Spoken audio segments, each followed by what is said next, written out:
सभागृह का स्पीकर जो होता है उसका रोल एक न्यूट्रल की तरह होता है। और उसी संदर्भ में हमारे अध्यक्ष ने एक बात को नोटिस किया कि गोवा प्रदेश भारतीय जनता पार्टी की कोर कमेटी की जहां पर मीटिंग होती है, चाहे उसके लिए वो विधानसभा का सत्र के बारे में चर्चा करें या वो अपने पार्टी के बारे में चर्चा करें, मगर वहां पर जब उसको सभापति का वहां जाना, जब वहां सभापति की वहां दिखाई देता है, तब उसके ऊपर हमारे अध्यक्ष ने एक सवाल उठाया कि अगर सभापति इस तरह एक सर्टन पार्टी की बाजू ले तो इसका मतलब हम क्या समझे।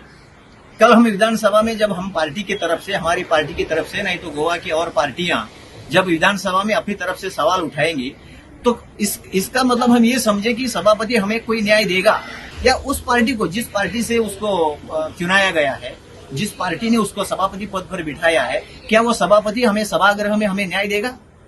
इसके संदर्भ में हमारे अध्यक्ष जी ने एक सवाल खड़ा किया था कि ऐसा लोकतंत्र में नहीं होना चाहिए, ये लोकतंत्र की हत्या होगी। यही हमारे पार्टी के अध्यक्ष का स्टेटमेंट था। और इसी के मुद्दे पर हमारे कहीं थोड़े जो हमारे जो आदिवासी हमारे जो बंधु हैं, जो भारतीय जनता पार्टी के लिए काम करते हैं, उन्होंने हमारे पार्टी के अध्यक्ष के ऊपर केस रजिस्टर किया। इसलिए हम इसको क्लियर करने के लिए आज हमने ये प्रेस कॉन्फ्रेंस लिया था कि हमने उसको कहा भी, आप ऐसे कितने भी कंप्लेंट्स कराइए, मगर लोकतंत्र को बचाने के लिए हम जो भी करना चाहेंगे हमारे पार्टी के अध्यक्ष के साथ रहकर, और गोवा की जनता के लिए, और स्पेशली हमारे आदिवासी भाइयों के लिए। मैं आपसे एक बार और कहूं कि हमारे गोवा में अभी तक हमें आदिवासी का जो पॉलिटिकल जो रिजर्वेशन है वो अभी तक नहीं मिला है। और मैं गौरव के साथ कहता हूं कि इस संदर्भ में विधानसभा में आदिवासियों के लिए उनकी हक की जो जगहें हैं उनको मिले, इससे सबसे पहले आवाज उठाने वाले हमारे गोवा फॉरवर्ड पार्टी के अध्यक्ष आदरणीय विजय सरदेसाई है। इसलिए हमें उस पर गर्व है।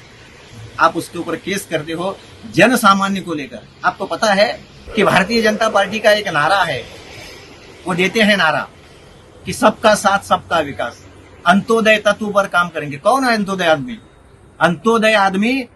अंत्योदय आदमी जो गांव में रहता है, उन सबको मिलकर हमारे अध्यक्ष ने जितने भी सवाल उनके पास आए हैं, अगर वो सही सवाल, उतने ही सवाल अगर आने वाले असेंबली सेशन में अगर हमारे सभापति महोदय उसको अगर मान्यता देते हैं तो उसके लिए उसको हम कोटि कोटि नमन करेंगे, उसको सभापति को, क्योंकि ये सवाल जो आए हैं वो अंत्योदय इंसान से आए हैं।